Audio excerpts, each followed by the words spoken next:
ანეკდოტი რადიო მაესტროს ეთერში. ხოცებს ეკითხებიან, სამართლიანობას როდის აღადგენთო? როგორ თუ როდის? ყოველ 4 წელიწადში არჩევნებამდე 1 თვით ადრეო. ურთმელიძეს ეკითხებიან, მოსამართლედ რომ არ აგირჩიეს, რა აზრის ხარ ამაზეო? ურთმელიძე პასუხობს: ეგ თქვენი კითხეთ, თორემ მე მოსამართლე არც არასდროს ყოფილვარო.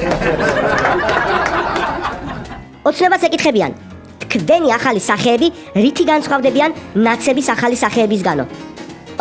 რასულელური კითხვაა ახლა ეს. რითი და სახეებით. ილია ჭავჭავაძე და დავით აღმაშენებელი ნარდს თამაშობენ 64-ში. რაზე ვითამაშოთ, დიდო მეფეო? კითხა ილიამ დავითს. რახანამდენს კადრულობთ და ვთამაშობთ, მაშინ რაიმე ძალიან სერიოზულზე. მიუგო დიდმა მეფემ. კარგით, მაშინ წაგებულმა ეშმაკს მიჰყიდო სული. თქვა ილიამ. არა, უფრო საშინელებაზე. უპასუხა დავით აღმაშენებელმა. კარგით. მიუგო ილიამ და დაამატა. მაშინ წაგებულმა ჯოჯოხეთში გადაინაცვლეს. არა, კიდევ უფრო დიდ საშინელებაზე მინდა თამაში. არ მოიშალა დავით მეფემ.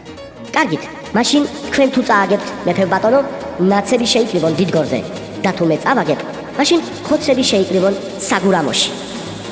როგორც ჩანს, მაგ თამაშში ჯერჯერობით ერთით-ერთია. ანეკდოტი რადიო მაესტროს ეთერში.